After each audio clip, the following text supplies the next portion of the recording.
An update to the Twitter files is out. Here's what we know from new reporting shared just last night. Matt Taibbi says the official responsible for sending him the documents, Twitter's deputy general counsel and former FBI general counsel Jim Baker, was fired after releasing the Twitter files to both Taibbi and journalist Bari Weiss without the knowledge of upper management. So now Elon Musk claims that Baker exited over his, quote, possible role in suppression of information important to the public dialogue. According to reporting from the New York Post, while still working for the FBI, Baker was heavily involved in Russiagate investigations launched by the Justice Department. He even testified at the trial of disgraced Clinton lawyer Michael Sussman. So the situation seems to be this guy, Jim Baker, worked for the FBI a while ago. He was hired by Twitter under the previous regime, may have played some role. I mean, we saw already some emails from him in the first batch of the Twitter files where he said that, where he was kind of pro the hacked materials explanation, or that we should stick to the hacked materials explanation until we know more. So he was defending the decision. It's conceivable that he was even more involved in the decision than those emails suggest. He would be someone with contacts actually in the FBI from having worked there. Honestly, he, more than anything I've seen thus far, raises the possibility of some kind of back channel between law enforcement or national security people to be like, hey, this story does not look good. You should do something about it, which we still haven't actually seen despite the Twitter files having come up. I still have questions about that. So, but now the newest wrinkle is, so he works for Twitter, and he was reviewing these documents to see what they'd be allowed to release from a legal standpoint. I think it might be the case that he was like Vijaya Gad's deputy, she being the head of trust and safety, this important. I think maybe he worked from her, so then it fell to him when she exited the company. Apparently Elon Musk was not aware that this guy was still working for the company. This is the bit that I would like to get to. It is being reported as though it is kind of nefarious, that, no one could have known. I mean, I don't want to overstate it, but, that this is kind of a rat that's kind of messed up the process of this disclosure that's supposed to be this big get for journalists like Matt Taibbi, who I think are very rightly interested in parsing this information and letting us know what's been going on inside of Twitter. I think that's a good thing. After all of the discourse around the purges from Twitter and Elon Musk discussions about firing so many staff members and cleaning house, it is confusing to me how this kind of known open, he wasn't an undercover agent or something, this known open FBI agent was not just still working at the company, or former FBI employee, was not just working at the company, but was in the position to review the documents that were being put out for the very purpose of transparency. Right. And Elon wasn't aware. And then when he became aware, they fired this person. Right. Because he was holding up the process in some way. And there was some discussion about whether or not he had over-redacted FBI-related information. I mean, there could be real implications to this. I mean, it sounds like he's the wolf in grandmother's clothes, and they're like, oh, what big ears you have, and like it's pretty obvious. It's pretty obvious. And I don't know. It doesn't seem to me that there's a ton of accountability as what big suppression reflexes you have, exactly. grandmother. I mean, the people who are sympathetic, as I am, to these disclosures, many of them are framing this as though it's like another level of deception by the people who want to have these kind of partisan outcomes coming out of these social media companies. At what point is there any responsibility for the now CEO of Twitter, who's been in charge now for a not insignificant period of time, to have oversight over these things? And if he's still letting this kind of stuff fall through the cracks, at what point do we have to start to acknowledge that some of the mistakes that were made at Twitter before might also have been because of a lack of oversight and negligence just like this? Well, I don't know.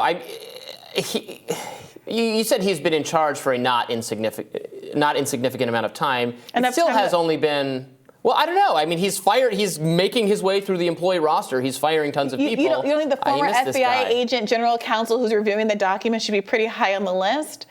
No, he should be, and I guess it was an oversight not to start with him. No, he should have been the first person to go, because he is, based on his resume, I mean, I don't want to condemn him without knowing exactly what went down. Sure. But he looks like one of the more culpable figures in all, or is likely to be one of the more culpable figures in this entire story. Yeah. So it was an oversight not to start with him. To say the least.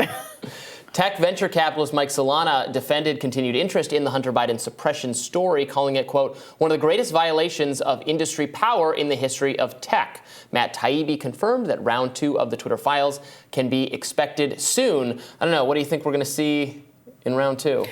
I mean, I'll talk about this in my radar a little bit later, but it does seem to me that when you have evidence of people from both sides of the aisle trying to curry favor and get things adjudicated in their favor, it's really a story about access and elitism more than it is necessarily about partisanship. Now, there have been some really big partisan maneuvers, the Hunter Biden laptop chief among them, and I don't think that you can ignore that at all. But my concern is, whether or not people are going to continue to try to weaponize these releases in ways that are continuing this kind of partisan infighting, instead of asking these really, I think, important questions about why it is that important people seem to think that they can call up social media companies and social media managers and basically get their will exercised, regardless of what that will is, political or otherwise. And why do social media moderators feel, oh yeah, well, give them whatever they want? It's a mix of several things, some of which are more concerning. Well, they're all concerning, but one being just the revolving door between typically Democratic administrations, Democratic staff, political offices, and these social media companies.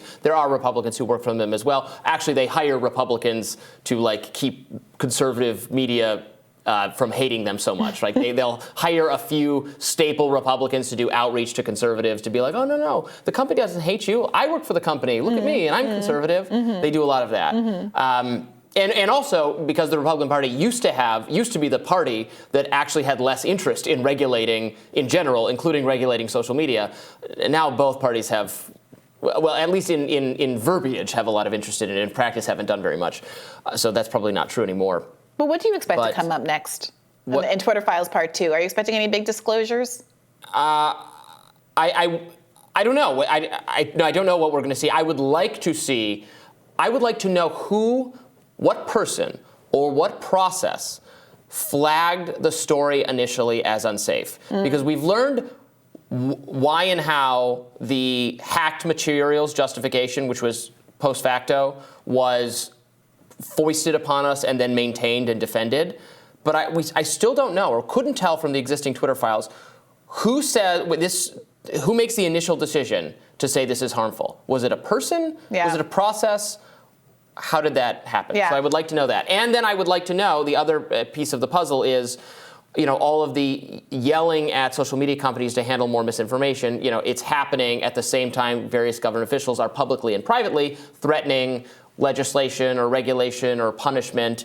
And does that taken together move this into First Amendment violation territory? Not just the telling them, please get rid of this, but it's the please get rid of this, and there could be consequences for not doing it, that you have to fit those. Yeah, absolutely. One other thing I'd like to see is if some of these emails, some of these files will be made more searchable for the broader public, the way that we can look through the Podesta emails and stuff. Because we saw a lot of very specific journalists named as having these relationships with the Clinton administration, trying to get friendly stories out there, in the way that happens in journalism. But I'd love to see if there were specific accounts, particularly in the course of the 2020 primary and beyond, that were signaled out, whether there was any kind of suppression and what kind of decisions were being made around soft blacklisting people on Twitter, shadow banning them, and things like that. Right. And you can't complain that mainstream media is not reporting on this the way you'd like them to do it if you're not sharing with them the documents as well. For sure. You can give it to